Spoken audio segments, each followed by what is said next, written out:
Is Veda still relevant? It is only the Veda which is relevant, at least for the Indians. All the scriptures, sages, religions, customs and traditions born on this Indian subcontinent proclaim their allegiance to the Veda. Vedas are the fountainhead of all our Indian culture. What is in the Veda? Sri Aurobindo says we have lost the mentality that understands the Veda.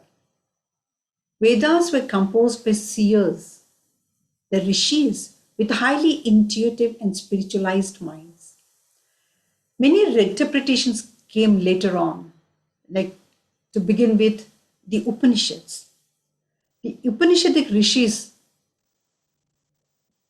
took the knowledge aspect of the Veda and presented it in a more intellectualized language devoid of all the symbols. But in that process, they lost much of the knowledge. Then little later came scholars, Sanskrit scholars like Yeshka, Sayana, who painstakingly composed the dictionaries, the lexicon to understand every word of the Veda. But then they could only grow as far as the rituals. They took a ritualistic approach. They could not go beyond the karma kanda. Then came the European scholars led by Max Muller, for whom Veda was only nature worship. They said the Aryans were agriculturists.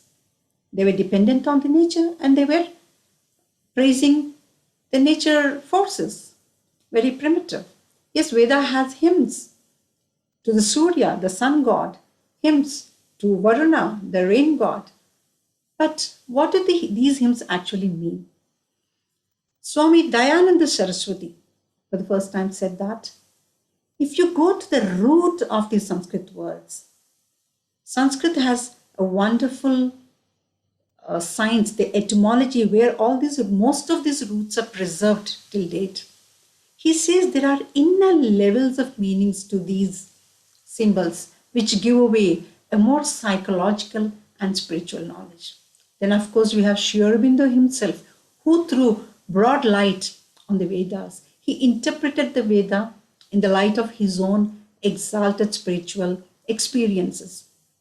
He wrote The Secret of Veda, in which he explained how these roots, the word play of these roots, if we can get it, we will understand, we can unravel the inner meanings. So Vedas have several meanings. What is in the Veda? What is the Veda is actually the journey of the soul back to its source, which is the Brahman consciousness or the supreme consciousness. The Vedic seers, when they realized that the common man is not ready for this knowledge, even in our today's society, there are eligibility tests. You want to become an engineer, you want to enter the army, you have entrance exams, you must be physically, psychologically, and even intellectually fit to be able to assimilate this advanced knowledge. So these Vedic rishis, they thought this knowledge can't be lost to the humanity just because the humanity is not ready for it. So they did something brilliant. They not only preserved this knowledge somewhere, in a safe or in some libraries, but they devised the systems and the symbols and the customs and the creeds so that this knowledge becomes a part of everyday life of the common people. For those whose initiative, after much preparation, after preparing this adhara into the inner, vision, they can see the sun god is not just somebody who gives us health, he gives vitamin D, and who is required for our, agriculture. But there is a sun which throws knowledge of our own inner selves. There is the innermost illuminating sun, the sun of knowledge, the supreme spiritual divine knowledge. Let us look at some of the symbols. A very common ritual of the Vedas is the yajna. How do we do these yajnas or the yagas? We put bricks, we light a fire, we pour ghee into it. Yes, it purifies the air, it is said. It drives away the evil forces. It fulfills your desires. In Ramayana, we have Dasharatha perform Putra Kamishti Yaga because he wanted to have children. But for Vedic rishis, this yajna is the sacrifice of the works which happens within. Agni is the fire you light within the aspiration, the divine will, into which you put ghee. Ghee is what? Ghee, if you go to the root word, also means buddhi. You put your thoughts into it, you put your emotions, you put your physical, all your instincts into it, and they purify the adhara, and you're open to the higher faculties. The gods who are mentioned while performing this Vedic ritual, like Indra, Varuna, Vayu and all, they are nothing but our own inner higher faculties. These faculties start opening in us. The illumined, Indra stands for the illumined mind. The revelation, the inspiration is open, and the reward is said. The cows and the horses and the wealth and prosperity. What are these cows and horses? Cow is again go, which stands for, if you go to the root word, a ray of light, knowledge. So the result is cows stands for the knowledge, and horses is ashwa, the energy.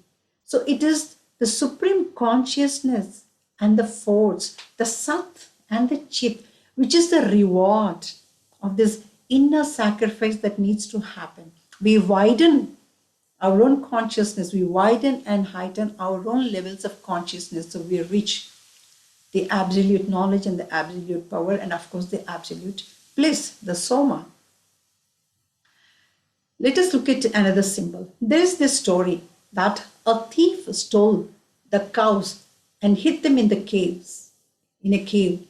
And the hound of the heaven came, killed the thief, and released the cows. Nice, beautiful story, which children would love it. What does it mean? Hound of heaven is Sharama. Sharama is also another name for goddess Saraswati, goddess of knowledge. So here Sharma is the intuitive mind, the intuitive knowledge as it falls. The cave is the ignorance or the inconscience. That darkness is dispelled in the cave, and the cows are released. Cows are again the rays of light, the illumination. That is, as we evolve, the intuitive faculties dawn on us, our own ignorance is dispelled and the inner knowledge opens up.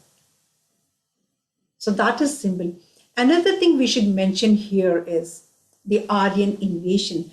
The word dasyus in the Vedas is interpreted, the wonderful speculative theory, the guesswork of the historians that they are the Dravidians. The Aryans came from elsewhere, and the Dravidians were driven away to some, lower regions. See, all the battles that are mentioned in the Vedas, they're the inner battles. The battle of the evolutionary, the soul with the evolutionary forces helping it, and the anti-evolutionary forces, the dark forces which are trying to pull the soul down and prevent this ascent into its own higher self. Those are the battles, and Aryans, as it is being proved even scientifically through the satellite pictures of Saraswati River, did not come from elsewhere and invade. They've always been in the subcontinent. It is said Vedas can be interpreted at 7 levels. There is a phrase called Sapta Loka. Each loka is a level of consciousness within our own self. And at each level, you find an inner meaning and a more inner meaning, and the innermost meaning to the Vedas.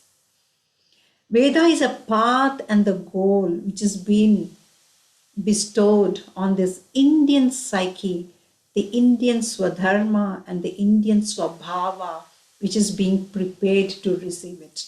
Spirituality may be everywhere, but for the Indian psyche, it is the Veda, the path and the goal.